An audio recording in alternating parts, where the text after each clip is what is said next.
अस्सलाम वालेकुम। पाकिस्तान तहरीक इंसाफ के वो लोग जिनको उठा लिया जाता है और उनके ऊपर ये भी नहीं मालूम होता कि किसी थाने में है, क्या एफआईआर है, किसकी हिरासत में है।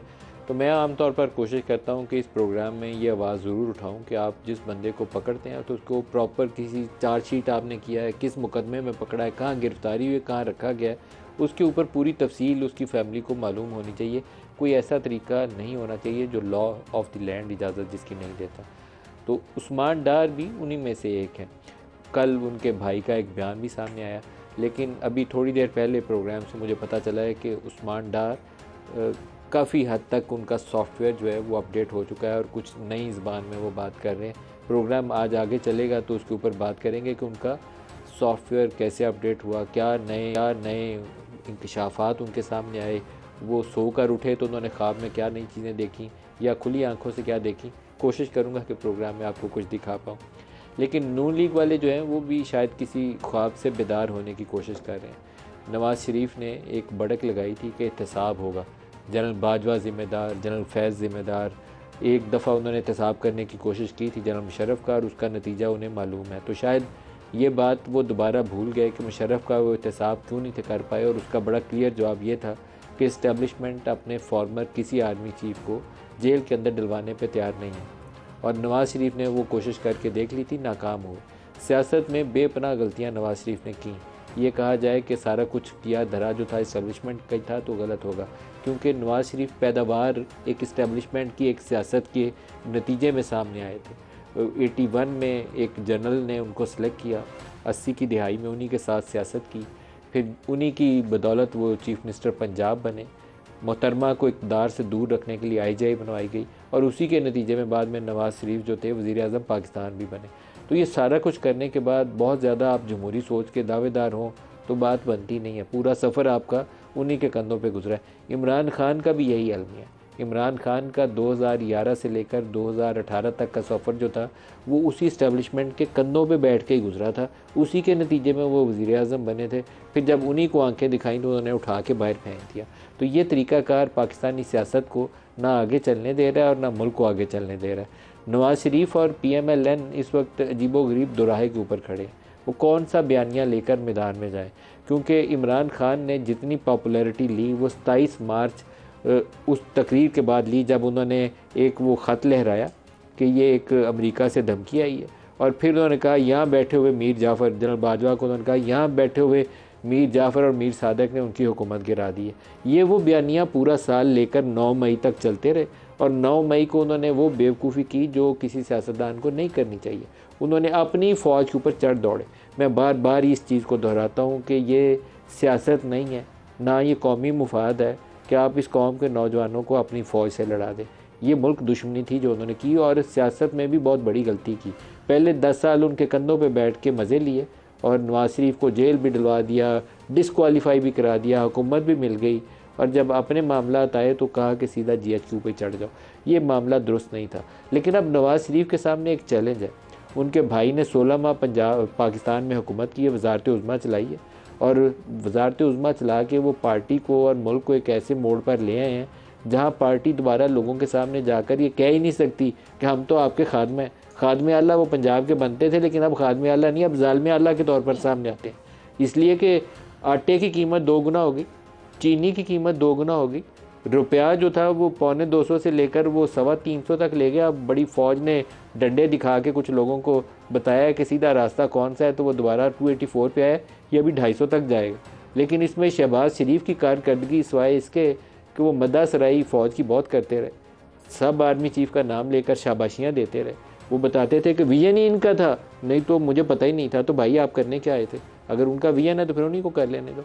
तो ये कुछ वो करके गए हैं पाकिस्तान के साथ भी और अपनी जमात के साथ भी। अब PMLN के पास कोई बयानिया नहीं है। एक बयानिया नवाज़ शरीफ ने शुरू किया कि जनरल बाजवा और जनरल फैज़ का एहतसाब होगा। जिस दिन बयान दिया उसके 24 घंटे के अंदर अंदर शहबाज शरीफ को यहाँ से दोबारा लंदन भेजा गया, और उसके बाद नवाज़ शरीफ का और PMLN का सॉफ्टवेयर अपडेट हो गया। अब सॉफ्टवेयर अपडेट ये है कि हमने सब कुछ अल्लाह पे छोड़ दिया है। नवाज शरीफ किसी से बदला लेने नहीं आ रहे, वो तो पाकिस्तान की खिदमत करने आ रहे हैं और पाकिस्तान की तकदीर बदलने आ रहे हैं।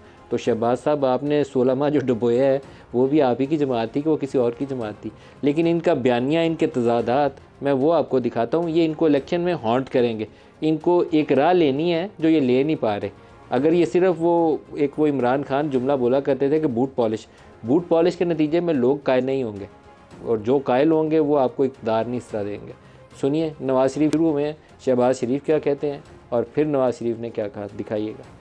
मुझे बताएं, ये इन हालात से दो चार करने वाले मुल्क को और हम सब को, कौम को, वो कौन है? कभी उनका एहतसाब होगा या नहीं होगा? 4 जज बैठ के तो करोड़ों लोगों के मैंडेट वाले वज़ीर-ए-आज़म को चलता करते हैं। उसके पीछे जनरल बाजवा और जनरल फैज है। इन लोगों को स्पेयर करना जो है ना, वो बड़ा जुल्म होगा। ये लोग काबिल माफी नहीं है। 21 तारीख को नवाज शरीफ पाकिस्तान वापस आ रहा है, इंतकाम लेने के लिए नहीं। जिन किरदारों ने नवाज शरीफ के साथ जुल्म और ज्यादती की वो आपको अच्छी तरह इल्म है, लेकिन फैसला ये करना है कि आके इंतकाम लेना है कि यतीमों और गरीबों की उनकी खिदमत करनी है। तबाहकारियों का कौन जिम्मेदार है? जनरल कमर जावेद बाजवा साहब, ये सौगात आप ही की दी हुई है। आपने हमारी अच्छी भली चलती हुकूमत को रुखसत करवाया और मुल्क और कौम को अपनी ख्वाहिशात की भीड़ चढ़ाया। जवाब आपको ही देना पड़ेगा। आपको जनरल फैज, ये सब कुछ आपके हाथों से हुआ है,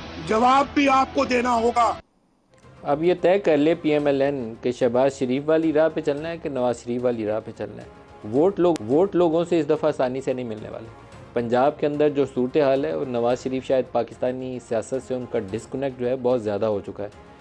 बाज़ लोगों का ख्याल यह है कि यहाँ पॉलिटिकल ऑर्डर चेंज हो चुका है। जो जमातें रवायती तौर पर बारी बारी आती थी, हुकूमत लेती थी, पीपल्स पार्टी और नून लीग, इस दफ़ा जब वो मैदान में जाएंगे तो उनको पता चलेगा कि लोग आ नहीं रहे हैं। मरियम PTI के दौरे हुकूमत में जितने जलसे पंजाब में करती थी, भरपूर जलसे होते थे। पंजाब में जितने बाई इलेक्शंस हुए, इवन KPK के अंदर जो बाई इलेक्शंस हुए, स्वाय एक नशिस्त के सियालकोट की सूबाई असम्बली की, तमाम बाई इलेक्शंस PMLN जीती थी और मरियम एक पॉपुलर लीडर के तौर पर नज़र आती थी। अभी पिछले 2 जलसे जो उन्होंने किए हैं, उनको जलसा कहना काफ़ी मुश्किल काम है। और शहबाज शरीफ के पीछे या हमज़ा के पीछे तो जितने बंदे, मरियम अगर मैं कहूँ कि वो जलसा नहीं था, बड़ी कॉर्नर सी मीटिंग थी, तो हमज़ा के लिए और शहबाज के लिए उतने बंदे भी नहीं निकलेंगे। तो ये लोगों से कैसे वोट लेंगे, कैसे कैंपेन करेंगे, यह भी एक सवालिया निशान है। आज के प्रोग्राम में हम इसको पीपल्स पार्टी भी इससे मुख्तलिफ नहीं है। पीपल्स पार्टी जो दावेदार थी कि हमने सिंध के अवाम की तकदीर बदल दी है और सिंध के अवाम को पता नहीं हमने पेरिस बना दिया, उनको पता चलेगा कि सैलाब ज़दगान को जब कुछ खाने को नहीं मिला और भूखे हाथों जब उनकी हालत पहले से भी ज़्यादा बदतर हो चुकी है, कराची के अंदर जो पानी और ये हाइड्रेंट्स माफिया जो है उसने जो गुल खिलाए हैं, उसके बाद जब वो लोगों के पास जाएंगे तो उनको भी लग समझ जाएगी। सूरत हाल ख़राब है। लेकिन सवाल यहाँ एक बहुत बड़ा आ जाता है सामने कि पीपल्स पार्टी भी मार खा गई, नून लीग भी मार खा गई। PTI ने इस्टेब्लिशमेंट के ऊपर जो चढ़ाई की 9 मई को, उसके बाद इस्टेब्लिशमेंट उन्हें कबूल नहीं करेगी, तो होगा क्या? आएगा कौन हुकूमत बनाएगा? कौन जीतेगा पाकिस्तान में? हमारे साथ जो आज शुरा हैं प्रोग्राम में, पलवशा खान है रहनुमा पाकिस्तान पीपल्स पार्टी से, आसिफ किरमानी साहब हैं PMLN से, महमूद मौलवी साहब हैं इस्तेहकाम पाकिस्तान पार्टी से। सबको प्रोग्राम में खुश आमदीद कहता हूँ। पलवशा, आप फरमाइएगा पाकिस्तान में क्या होने जा रहा है? देखिए, ये शायद हम में से किसी को नहीं पता कि क्या होने जा रहा है, और इस वक्त बेयकीनी की एक कैफियत है, और उस बेयकीनी में जो है कुछ जमातें वो अपना जो है उसको कम करने के बजाय उसमें मज़ीद जो है उसको भड़का रही हैं उस आग को। लिहाजा ये जो चंद जमातें हैं वो ख़ुद पिछले चंद माह में अपनी जो महवर के इर्द गिर्द घूम रही थी उससे हटती नज़र आ रही हैं। तो सबसे पहले तो ज़ाहिर है किरमानी साहब की जमात इसमें आगे है जो कुछ अरसे पहले तक तो, बल्कि कुछ दिन पहले तक खूब धाड़ रहे थे। और अब देखिए, धाड़ना उतना ही चाहिए जितना फेफड़ों में दम हो, वरना फिर दम नहीं तो फिर मैं करने पे इत्तेफाक। तो वो जो शेर की धाड़ थी वो बकरी की मैं में बदल गई। देखिए, बात यह है कि जो आज शहबाज शरीफ साहब ने कहा, उनको बसद एहतराम किरमानी साहब से उनको सूट नहीं करता था कहना। वो 16 माह इस मुल्क के वज़ीर आज़म रहे, तो अगर ये अनासर जिनका वो नाम लेते हैं, अगर इन्होंने इतना बड़ा जो है गुनाह किया था तो क्यों, क्या चीज़ थी जो शहबाज शरीफ साहब को रोकती रही उनके खिलाफ एक्ट करने से? और अगर शहबाज शरीफ साहब नहीं कर सके तो फिर मियाँ साहब को भी ये नहीं कहना चाहिए था, क्योंकि उन्हीं की जाहिर है, he is the head of PMLN। ऐसी कोई चीज़ नहीं हो सकती थी जो मियाँ साहब से पूछे बगैर हुई है इन 16 माह में। तो जाहिर है इतने बड़े मुजरिम अगर कोई है तो उसको पकड़ना जो है, और इनके साथ ये खुद वो पार्टी है जिनके साथ ज्यादती हुई थी, तो क्या चीज़ इनको रोकती? और अगर कोई चीज़ इनको रोकती रही तो फिर अब इनका उस बात पर जो है ना, वो लड़ाई के बाद जो थप्पड़ याद है वो फिर उसके साथ क्या करना चाहिए? वो जनरल ज़िया का जुमला है, नून लीग वालों को सारों को वैसे ही पता होगा, जनरल ज़िया से बड़ी कुर्बत थी इनकी। किरमानी साहब, ये बयानिया 24 घंटे से भी कम रह सका है, ऐसा बयानिया दिया ही क्यों जिसके ऊपर खड़े रहने की सकत नहीं थी?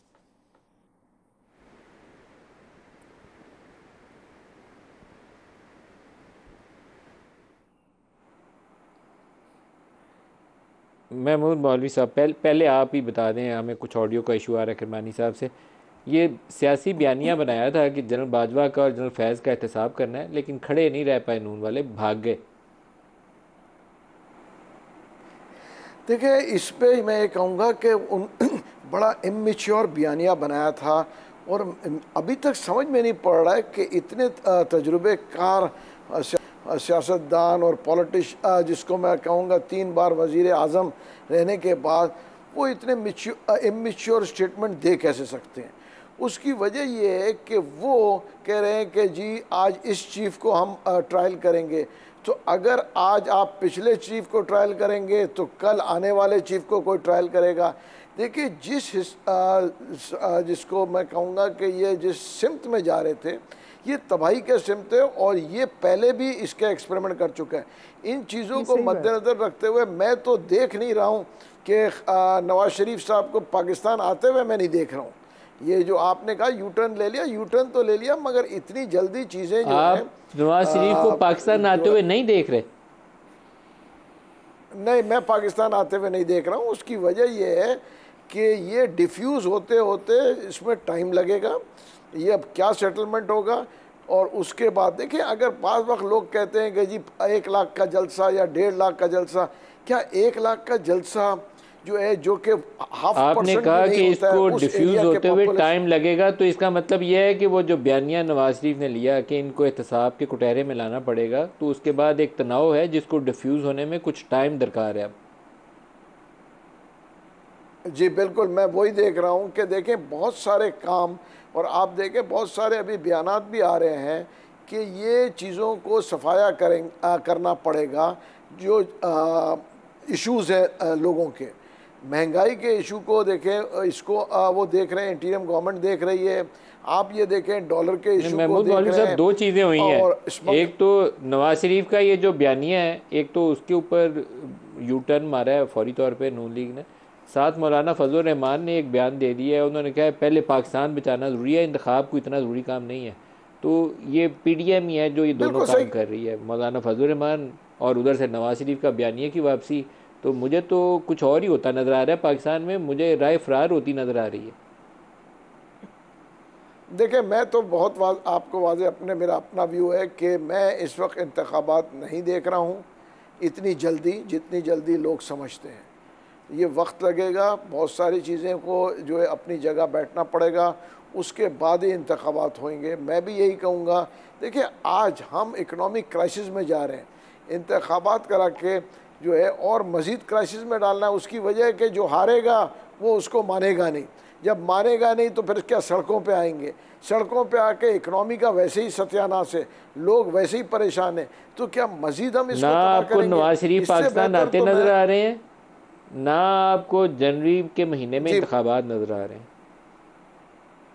बिल्कुल, मैं आपको वाज़े कर दूं, ना मुझे जनवरी में इंतखाबात नज़र आ रहे हैं, ना मुझे नवाज शरीफ साहब जो है अक्टूबर में आते हुए नज़र आ रहे हैं।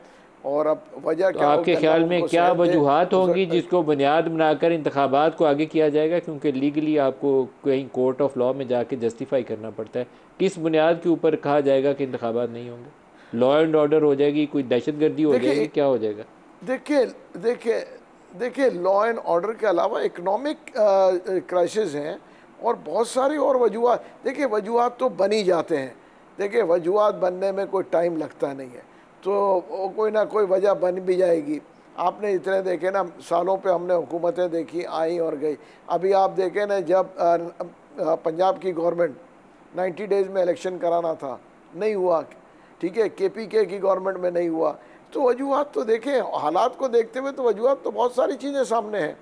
इससे बेहतर तो मेरे ख्याल से ये रेफरेंडम करवा दें कि आवाम पाकिस्तान में इस वक्त मार्शल्लाह जो है, मार्शल्लाह ऑप्शन नहीं है, इन्हीं केयर टेकर्स ने बैठना है। केयर टेकर्स का टेन्योर अगर आपने आगे एक्सटेंड करना हो तो एक्सटेंड करने के लिए बाज़ तरीक़ाकार मौजूद है, लेकिन आपको सुप्रीम कोर्ट से जाके मोहर लगवानी पड़ती है। तो ये एक्सपेक्ट करना काजी फ़ायदी हिसाब से कि किसी गैर आइनी काम के ऊपर मोहर लगा देंगे, मेरे लिए काफ़ी मुश्किल है।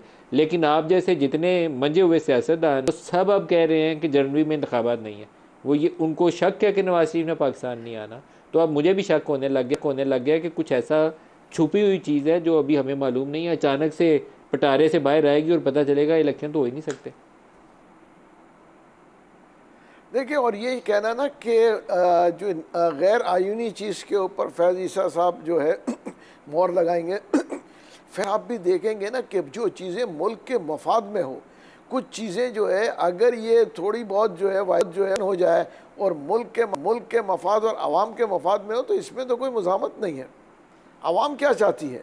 देखिए ना, अगर मैं कहूँ कि जो है मुल्क के और आवाम के मफाद में है, तो वाई नॉट हम ये करा के मुल्क को क्यों हम ख़तरे में डालें, आवाम को क्यों परेशानी में डालें? तो इसमें किरमानी साहब आप बताइएगा, आपको आवाज़ में दुश्वारी आ रही थी, आप ये दोनों बातों का जवाब आप भी दीजिए। एक तो ऐसा बयानिया दिया कि जिसके ऊपर 24 घंटे आपकी पार्टी खड़ी नहीं रह पाई, भाग गई, क्या वजूहात हुई? शुक्रिया मलिक साहब। एक तो ये आवाज़ का इशू आ रहा था, मैं फ़ोन बीपर पे हूँ। मेरी आवाज़ आ रही है जी? अब आप तस्वीर समेत आ रहे हैं सर, अब आप लाइव हैं, टीवी के ऊपर है आप। अच्छा ठीक है जी। अच्छा, गुजारिश है मुझे ज़रा वक्त दीजिएगा, चूँकि वो मेरा वक्त भी बाकी गेस्ट्स को मिल गया। मैं ज़रा तफसील से अब बात करना चाहूँगा आपकी इजाज़त से। यहाँ पलविशा बीबी ने बात की। देखिए, PDM की हुकूमत अच्छी थी, बुरी थी, उसमें कौन किसका क्या किरदार था, किसकी क्या ज़िम्मेदारियाँ थीं, ये कहकर कोई भी जमात बशमूल पीपल्स पार्टी बरी ज़िम्मा नहीं हो सकती। पहली बात, वो कहते हैं ना, we will seem to act together, will sing together. So अगर अब कोई सेकंड थॉट के तौर पर कोई जमात अपने आप को बरी ज़िम्मा करार देना चाहती है, तो अवाम सर पहले ये बताएं कि आप अपने बयानिए पे क्यों नहीं खड़े रह सके? 1 बाय 1 एड्रेस करते हैं ना, तरतीब से चलते हैं। पहले ये बताइए कि नवाज शरीफ 24 घंटे अपने बयानिए पे खड़े नहीं हुए, यू टर्न मारा, और वो भी ऐसा मारा कि पुराना बयानिए बुला दिया। नहीं, देखिए मियाँ साहब गुजरांवाला जलसे से एक चीज़ की निशानदेही मलिक साहब करते चले आ रहे हैं। उन्होंने उसी चीज़ को रिपीट किया और उन्होंने बात की कि जी एहतसाब होगा कि नहीं, इस तरह उन्होंने बात की। ठीक है, अब सूरत हाल ये है, लेकिन जाहिर है उन्होंने इसको रिविज़िट किया है, चूँकि नवाज शरीफ को रिविजिट क्यों किया सर? नहीं है। मैं आपको इसकी जिसको आप बड़े प्यार से आपने आसानी से नरम से लफ्जों में कह दिया कि रिविजिट किया, ये यू टर्न है सर। ये रिविजिट तो अंग्रेजी का लफ्ज आपने बड़ा अच्छा इस्तेमाल कर दिया, ये यू टर्न है। आप वो मलिक साहब, यू टर्न तो ज़ाहिर है चेयरमैन PTI के आने के बाद से एक इस्तिलाह वजूद में आई है, लेकिन अगर आप इसको यू टर्न कहना चाहते हैं तो आप आज़ाद हैं उसमें। मैं इसको कहूँगा कि उन्होंने पाकिस्तान के जो माशी हालात हैं उनको देखते हुए कि पाकिस्तान मुतअम्मल नहीं हो सकता और नवाज शरीफ कतन मुंतकिम मिजाज आदमी नहीं है, ये मैं ज़ाती तौर पर जानता हूँ, उन्होंने इसको रिविज़िट किया। मेरा आपसे इत्तेफाक नहीं है सर। पाकिस्तान के जो असल इश्यूज़ हैं वो, अच्छा नहीं, आपका बिल्कुल हक है कि आप उससे मुझसे इत्तेफाक ना करें। मैं यहाँ आपको एक छोटी सी बात अर्ज़ करनी चाहूँगा कि जब ये बड़ा लोग बात करते हैं, आपने भी शायद बात की कि मुशर्रफ का ट्रायल था जौन सा और उसका हमें भुगतना पड़ा, नवाज शरीफ को तब भी पुश किया गया। ये मैं इसका ज़ाती मेरे मुशाहिदे में ये बात किसने है, पुश किया? उस वक़्त के जो चीफ जस्टिस थे, उस वक़्त का जो चीफ जस्टिस था उसने पुश किया। मैं मौजूद था वहाँ कोर्ट में जब उसने प्रिंसिपल इफ्तिखार चौधरी जो प्रिंसिपल सेक्रेटरी थे, किसी ने धक्का नहीं मारा नवाज शरीफ को, किसी ने नवाज शरीफ को धक्का नहीं मारा, नवाज शरीफ का फैसला था। मेरी गुजारिश सुन लें। मियाँ साहब की तवज्जो थी उस वक़्त मैं लोड शेडिंग ख़त्म करूँ। मैं महंगाई के जो है उसको कंट्रोल में और करूं, नीचे लाऊं, मैं फॉरेन रिजर्व्स बढ़ाऊं, मैं उनकी एक मईशत की तरफ तवज्जो हमेशा रही है, लेकिन मैं समझता हूं उनको पुश किया गया था और मैं उसका ऐनी शाहिद हूं। और यहाँ तक कहा गया मैं सर फिर आपसे माजरत के साथ इख्तिलाफ करूंगा। तो आप यूरोपियन यूनियन का डेलीगेशन पाकिस्तान आया हुआ था और वो नवाज शरीफ साहब से मिले थे, वज़ीर आज़म से, और उन्होंने नवाज शरीफ से बात की और नवाज शरीफ से डिस्कशन का आगाज़ हुआ। मैं आपको पूरी कहानी सुना रहा हूँ। जर्नलिस्ट होने का एक फ़ायदा ये होता है कि आप तारीख़ को साथ साथ हज़म करते हैं अपने सीने में और वक्त के साथ साथ लोगों को बताते हैं क्या हुआ। उन्होंने हमारे से मीटिंग की, उसके बाद उन्होंने कहा कि नवाज शरीफ ने पहले 10 मिनट कहा कि नहीं मैं किसी से बदला नहीं लूँगा, मुझे पाकिस्तान को आगे लेकर जाना है, और उसके बाद अगला पौना घंटा उन्होंने इस बात के ऊपर लगाया कि मुशर्रफ ने उनके साथ क्या ज़्यादतियाँ की थी। तो उन्होंने ख़दशे का इजहार किया उस डेलीगेशन ने हमारे साथ। उन्होंने कहा कि हमें ख़दशा ये है कि नवाज शरीफ उसको अकाउंटेबल ठहराने की कोशिश करेगा जिससे इसकी फ़ौज के साथ लड़ाई हो जाएगी। ये यूरोपियन डेलीगेशन वालों की असेसमेंट थी और नवाज शरीफ ने उसको ट्रू प्रूफ किया। मलिक साहब मैं अर्ज़ कर रहा हूँ ना, मेरी अगर आप मुझे इजाज़त दें मेरे मोहतरम, मुझे बात मुकम्मल करने दें। ये उन्होंने ज़रूर ऐसा होगा, हो सकता है ये मुलाकात उस वाक़या के बाद हुई हो जो मैं आपको अर्ज़ कर रहा हूँ कि जब चीफ़ जस्टिस ने उसको कहा, प्रिंसिपल सेक्रेटरी को बोलने ना दिया और कहा मुझे 1 घंटे में जवाब ला के दो कि कब तुम लोग उसके ख़िलाफ़ एक्शन करोगे, वरना मैं तुम्हारे प्राइम मिनिस्टर को कंटेम्प्ट में तलब कर लूँगा। उस पर एक जो मीटिंग हुई उस पर नवाज शरीफ साहब यहाँ तक जीचे, उन्होंने कहा मैं तो यहाँ लोड शेडिंग ख़त्म करने आया हूँ, ये मुझे किस तरफ धकेला जा रहा है, और वो बड़े डिसहार्टेंड हुए थे। लेकिन मैं ज़ाती तौर पर समझता हूँ कि उनको तब भी पुश किया गया। और अब रही बात ये जो आपने फरमाई यू टर्न या जो भी, मैं समझता हूँ कि इस वक्त मुल्क के जो हालात हैं, और देखिए नवाज शरीफ साहब हमेशा पब्लिक के साथ उनका कनेक्ट रहा है, चाहे वो पाकिस्तान में हों चाहे वो पाकिस्तान से बाहर हों।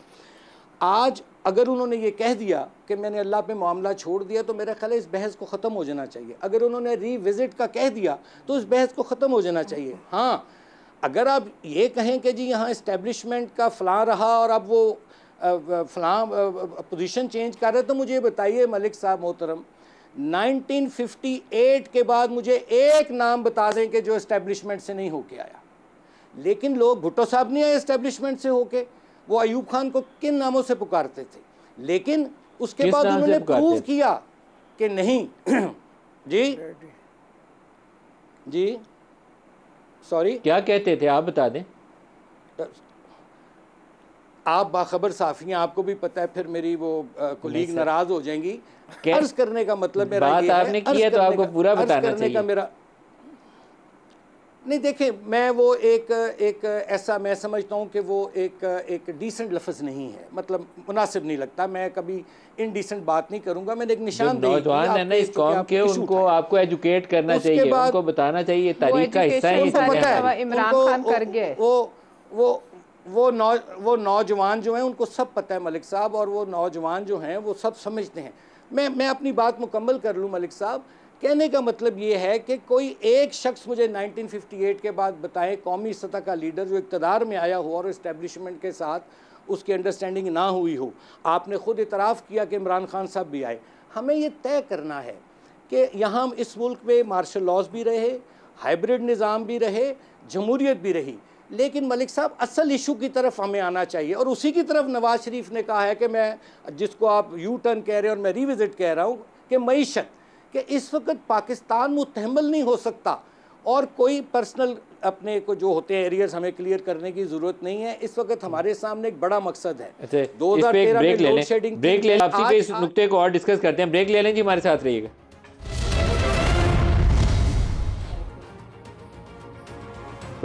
प्रोग्राम में दोबारा आपको खुशामदीद कहते हैं। मैंने प्रोग्राम के इब्तिदा में आपको कहा कि पीटीआई के बहुत सारे लोगों को उठाया गया और उठा के उनके ऊपर मुकदमात का अंदराज भी नहीं हुआ, या कईयों के 7-7 दफ़ा रिहाई के ऑर्डर हुए, और जैसे अली मोहम्मद ख़ान है, अफरीदी है, और इनकी कुछ ख़वातीन है, और दोबारा पकड़ ली गई। मैं इन प्रोग्रामों में उनकी मज़म्मत करता हूँ और मुतालबा करता हूँ कि law of the land should prevail. आप उनके साथ ये सलूक मत करें।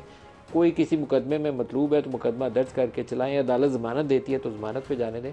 लेकिन सॉफ्टवेयर अपडेट्स भी साथ हो रहे हैं, और उसी में से एक उस्मान डार भी शामिल है। उस्मान डार का अभी एक इंटरव्यू है लेटेस्ट, जिसमें वो कह रहे हैं कि 9 मई के वाक़यात के ज़िम्मेदार इमरान खान है, और 9 मई के सिर्फ वाक़यात के उनको ज़िम्मेदार नहीं ठहराते, बल्कि वो ये साथ कह रहे हैं कि 9 मई को जो कुछ हुआ और उनको शायद इदारे के अंदर से इमरान खान को कुछ ऐसी इन्फॉर्मेशन थी कि अगर आप मार्च करेंगे, प्रोटेस्ट करेंगे और जो कुछ हुआ जिसको वो रियासत मुखालफ बयानिया अपने लफ्ज़ों में करार दे रहे हैं, वो कह रहे हैं कि उनको इस बात का शायद यकीन था कि इसके नतीजे में जनरल आसिम मुनीर पाकिस्तान के आर्मी चीफ़ नहीं लग सकेंगे या हैं तो उनको हटा दिया जाएगा। मैंने जब 9 मई के वाक़यात हुए तो उस दिन प्रोग्राम में, ये तो उस्मान डार साहब ने सॉफ्टवेयर अपडेट होने के बाद की बात की है, तो लेकिन हमारा तजिया ये था कि 9 मई को अगर आपने कोर कमांडर हाउस या GHQ पे अटैक किया है तो इसका मतलब यह है कि आप उस वक्त के आर्मी चीफ़ की अथॉरिटी को चैलेंज कर रहे हैं, जिसके 2 नतीजे निकलते हैं। ये जो धरना हुआ था ना 2014 अगस्त 2014 में, उसका भी 2 ही नतीजे थे जो निकल नहीं थे सके।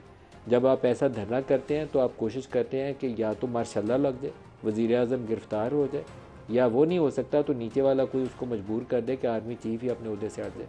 फ़ौज हमारी एक डिसिप्लिन इदारा है जिसकी वजह से आर्मी चीफ़ के ख़िलाफ़ ऐसी अटैम्प्ट नहीं होती। लेकिन 9 मई एक ऐसी डिफरेंट सिचुएशन थी कि GHQ अटैक है, 200 मिलिट्री इंस्टॉलेशन अटैक हुई हैं, एयर बेस अटैक हो गई, कोर कमांडर हाउस अटैक हो गया। तो 2 मकसद थे, या तो उस वक्त जनरल आसिम मुनीर उठे और मार्शल्ला लगा दे, तो या स्टेप डाउन कर दे, इसके अलावा तीसरा मकसद नहीं था। दोनों मकसद पूरे नहीं हुए, इसलिए मैं कहूँगा कि वो एक better sense prevailed. Army chief ने उस वक्त एक अच्छे रवैये का ये मुजाहरा किया कि उसने गैर आइनी कदम नहीं उठाया मार्शल्ला लगाने वाला।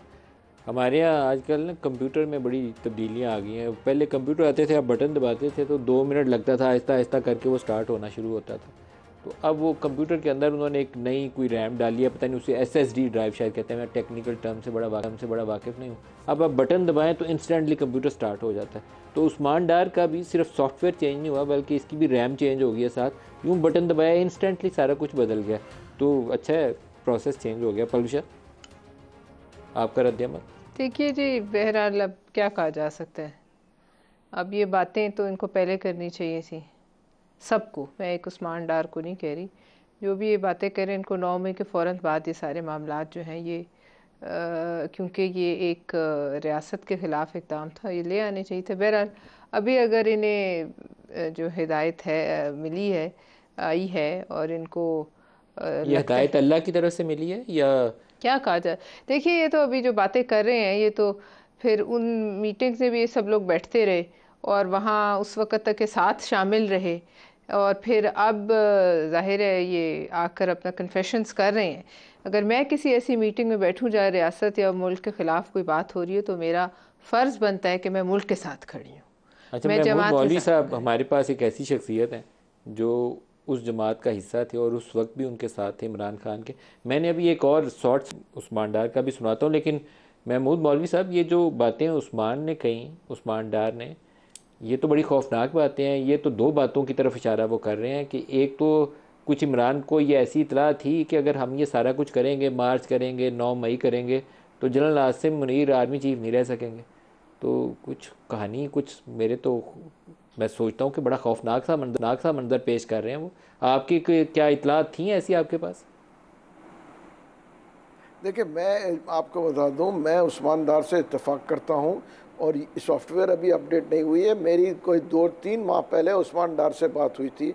मैंने उस वक्त भी उनसे कहा था, मैंने कहा यार जो चीज़ें हकीकत है आप आके बता दें। मैं खुद आपको कह रहा हूँ, इसमें कोई 2 राय नहीं है कि जब ये प्लान बन रहा था और बहुत सा, मैं आपको बताऊँ 9 मई के वाक़े से पहले मैं ख़ुद बैठा था मीटिंग में जिसके ऊपर उन्होंने कहा था कि जी हम GHQ के ऊपर जाके जो है we will go inside GHQ, जिस पे मैंने कहा था either we will go for a disaster और we will go for a civil war.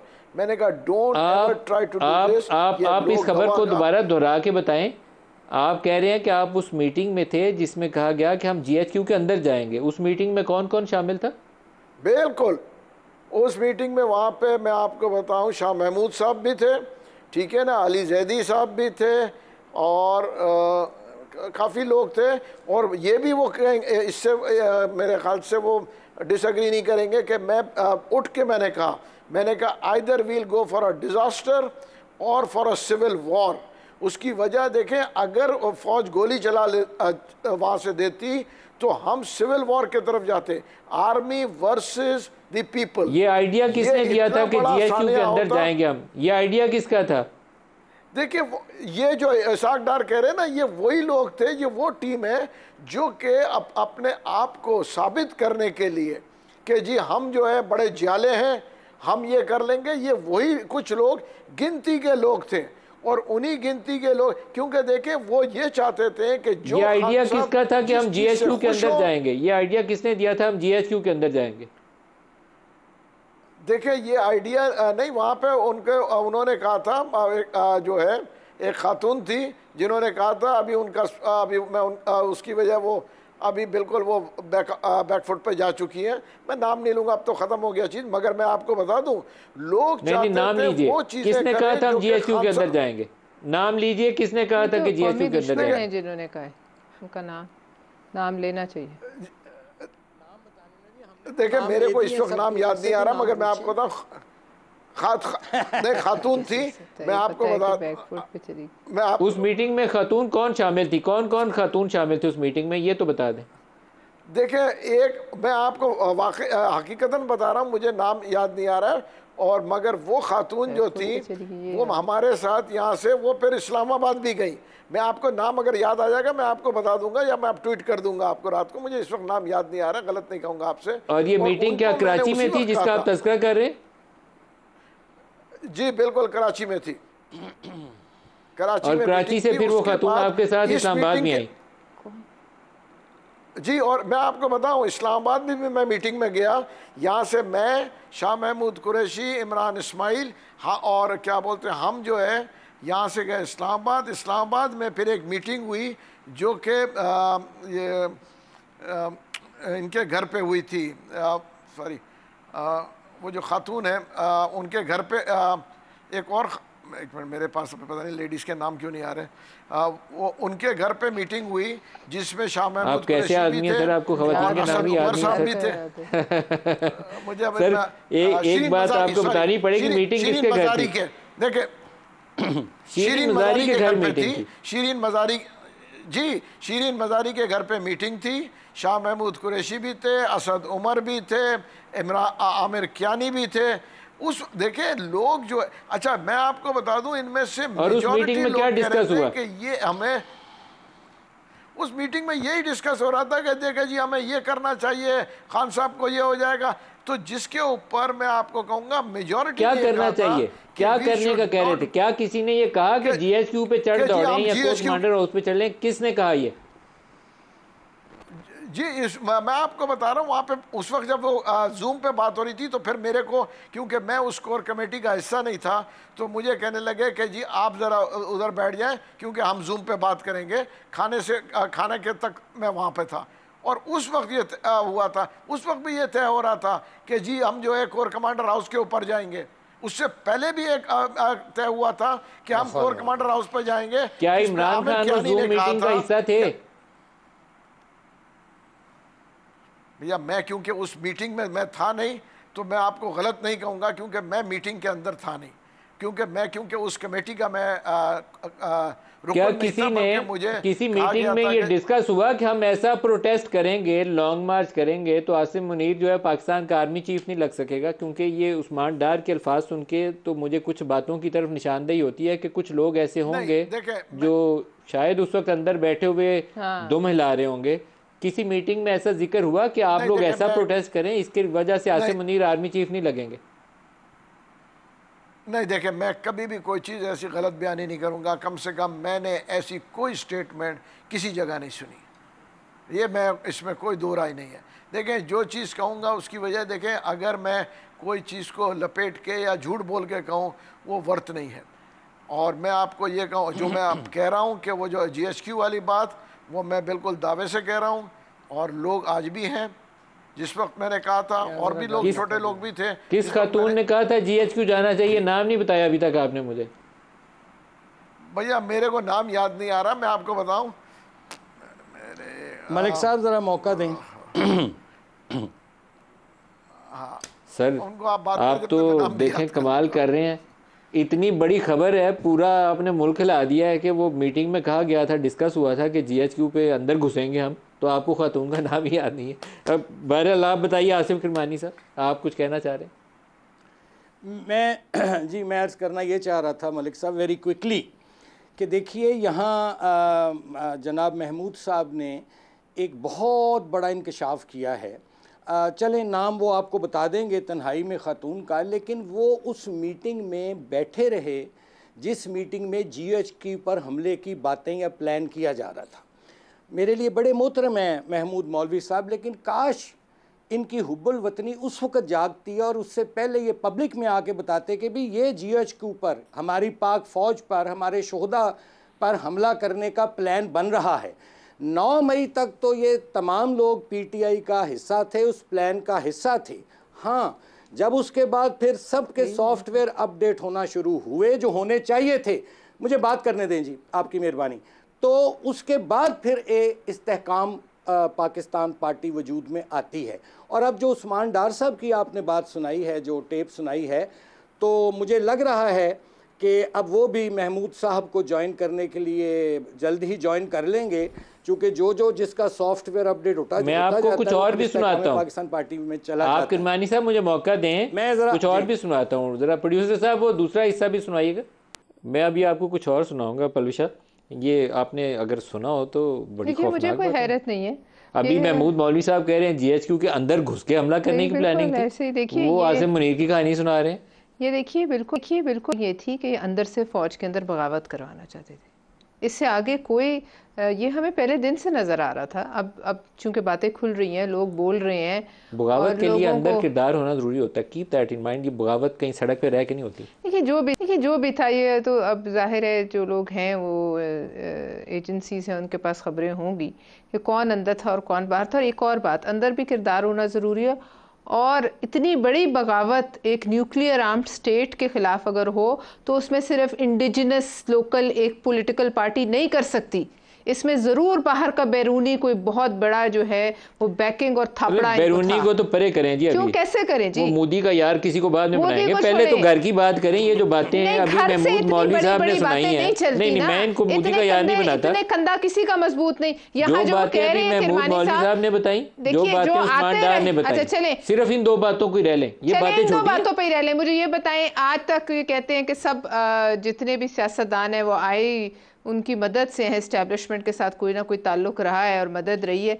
किसी ने भी आज तक इन तमाम बातों के बावजूद ये ट्राई किया है जो इमरान खान ने किया है? आज तक आपके लोग फांसी चढ़ गए, लोगों की जो है मुखासमत रही, लोगों के दिलों में बहुत सी बातें होंगी। किसी ने भी इस हद तक के मामला लेकर गया है? ये छोटी बात नहीं है नदीम मलिक साहब। ये हुआ कैसे? इतने पैसे कहाँ से आ रहे थे जो रोज जलसे होते थे? इस पे तो कम से कम मियां शहबाज शरीफ साहब को कोई इन्वेस्टिगेशन करवानी चाहिए थी कि जो हर रोज इस कोने में जलसा, उस कोने में इतनी मोबिलाइजेशन पर पैसे कहाँ से आ रहे थे? 9 मई की बात सुनिए आपने। 9 मई की मनसूबाबंदी आपके ख्याल में छोटी बात थी? मैं कह रही हूँ कि छोटी हो ही नहीं सकती। 200 जगह हिट हुई थी उसे। तो कैसे? आप मुझे बताइए, ये सारी बात जो है ये इतनी आसान है किसी जमात के लिए करनी है? एक जमात के लिए चाहे वो जितनी मर्जी मकबूल हो। ये महमूद मौलवी साहब, आम औरतें ऐसी बातें सोचती हैं 200 जगहों के मीटिंग से बैठ के। 200 जगहों के अंदर मियाँ वाली वो MM आलम एयरबेस भी शामिल है, हमजा कैंप ISI का ऑफिस भी शामिल है, GHQ भी शामिल है। बाकी आपकी जो मुख्तलिफ कोर हेडक्वार्टर्स के बाहर अटैक हुए, फैसलाबाद में ISI के ऑफिस के बाहर हुए, लाहौर कोर कमांडर हाउस वो अटैक हुआ जिसे जना हाउस भी हम कहते हैं। ये छोटा वाक़या नहीं था। चकदरा किला हो गया, किला बालासार हो गया, वो अब एक सिरे से शुरू हो जाए दूसरे सिरे तक पूरे मुल्क में। ये ऑटो पायलट पे तो नहीं था। इसके लिए क्या कैसे किया गया, मैं आपसे समझना चाहता हूँ। देखिए ये तो आप कह रहे हैं ये प्लान था, ये माइंडसेट।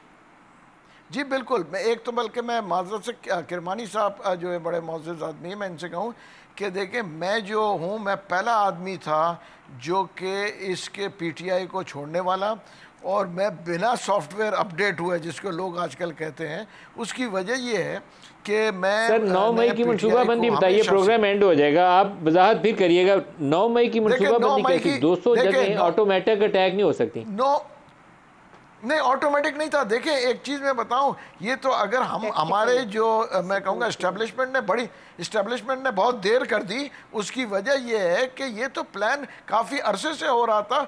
10-15 दिन से लोगों के माइंडसेट चेंज किया जा रहा था, उनको उस तरफ लगाया जा रहा था कि जी फौज के खिलाफ उसी वक्त एक्शन लेना था। और ये भी मैं आपको बता दूं, मैंने एस्टेब्लिशमेंट को ये चीज़ के ऊपर, ये आज आपको टीवी के ऊपर बोल रहा हूँ, मैंने एस्टेब्लिशमेंट को भी बताया था कि ये माइंडसेट जो है ख़राब किया जा रहा है।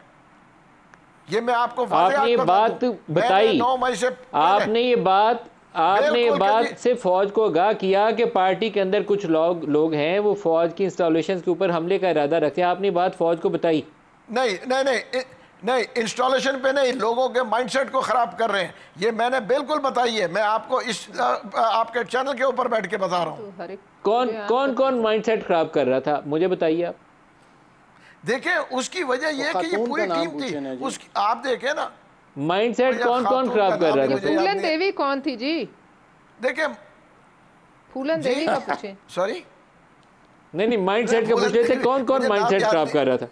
देखिए कुछ नाम तो बताए ना, कौन लोग थे जो माइंडसेट खराब कर रहे थे। मैं मुराद, देखिए मुराद सईद थे और हमारे जो है आजम स्वाति साहब थे, ठीक है ना, और उसके अलावा बहुत से और लोग थे जो कि इस माइंडसेट को थे। और कौन? हमको तो फौज के खातून का नाम याद आ गया हो शायद अभी। नहीं भैया, खातून का नाम ही याद नहीं आ रहा मुझे, वरना जैसे अच्छा मैं आपको बता दूं, शिरीन मज़ारी भी इसमें जो है, मैं उनकी बड़ी इज्जत करता हूं, मगर वो भी जो है हमेशा फौज के नेगेटिव थी।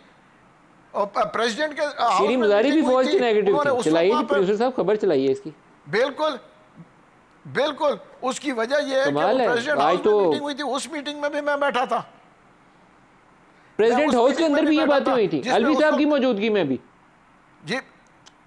जी बिल्कुल, मैं वहां पे बैठा था जिसके ऊपर उन्होंने जो और अलवी साहब को भी पता था, अलवी साहब भी खामोश थे। ये तो बमशेल है जो आप कह रहे हैं कि प्रेसिडेंट हाउस में अलवी साहब की मौजूदगी में ये बात हुई थी। नदीम मलिक साहब, supreme commander of the armed forces की नाक के नीचे ये डिस्कशन हो रही थी कि किस तरह से ये बड़ी खबर चलाई जी। वो कह रहे हैं प्रेसिडेंट हाउस में भी ये मीटिंग हुई थी और उस्मान डार का आखिरी शॉट प्ले कर दिया तो एंड हो जाएगा प्रोग्राम तो हो जाए, लेकिन वो बड़ी खबर भी पर एक साइड पे शॉट भी चलाई। मेरे पास प्रोग्राम का वक्त खत्म हो गया, लेकिन आपको इसी बमशेल के ऊपर छोड़े जा रहा हूँ। आइंदा प्रोग्राम में इसको और डिस्कस करेंगे। अल्लाह हाफिज़।